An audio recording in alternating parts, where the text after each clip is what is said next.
Photo credit Rob Kim Getty. Before he was installed by the Electoral College as Supreme Grand Primate of the Great Unraveling, Donald Trump was just one of the more poignant accounts on Twitter.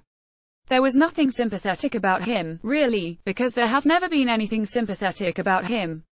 He has been the same way, and locked into the same excruciating public performance of rich guy who has sex a lot since 1985.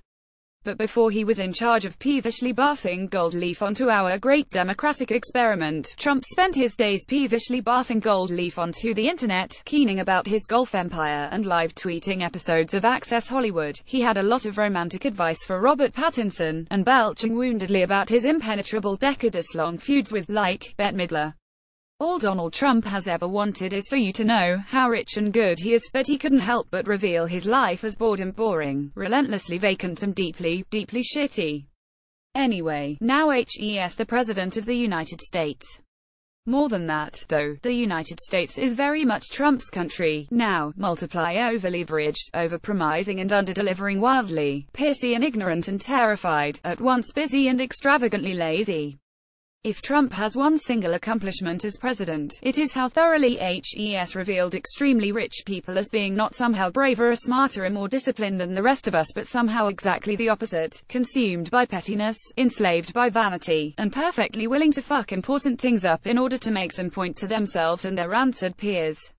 If you understand this, then there was nothing really that surprising about flame-retardant Italianate foodstuff impresario Papa John Schnatter blaming his company's declining profits on the NFL's inability to successfully quash its nascent protest movement.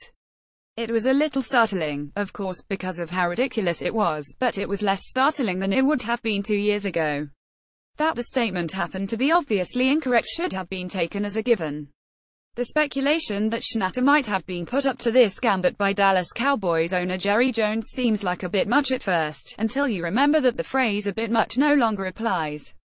So, sure, Schnatter, the boss of the NFL's official pizza sponsor, took a shot at the leadership of the NFL commissioner at the behest of the vengeful Petra creature that owns the Dallas Cowboys, who is of course also Schnatter's personal friend and an owner of at least 100 Papa John's franchises, because the aforementioned Petra creature is upset about Goodell's suspension of his star running back. Sure, absolutely. Everything is this stupid, now. This is all baffling and strange, but there are signs that people are at least getting used to it.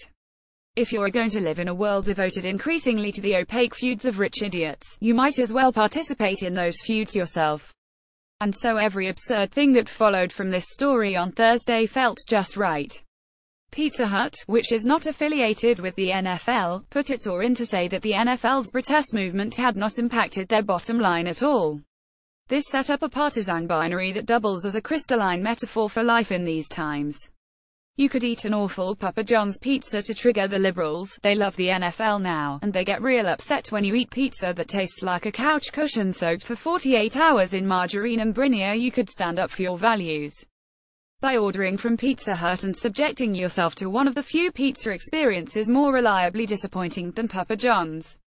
It's also possible that Little Caesars is the ethical choice in appallingly shitty pizza. Even if you're a smug, a political shit poster, there's an option just for you. Developing doesn't seem quite the right word for this story, but at this point we at least have some idea what to expect as it continues to devolve. The horizons of our moment have diminished and diminished until they reflect the claustrophobic world of the vapid rich dopes that are so pissily running it into the ground.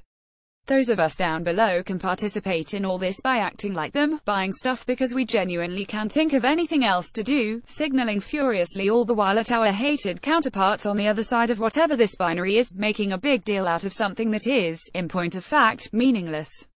There is something terribly sad about all this, of course.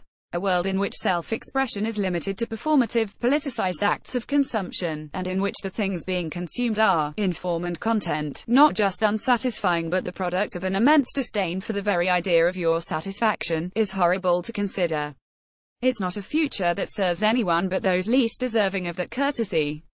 And that is why I'm going to take a picture of myself eating an Auntie Anne's pretzel and tweet it at the president. He's going to hate that.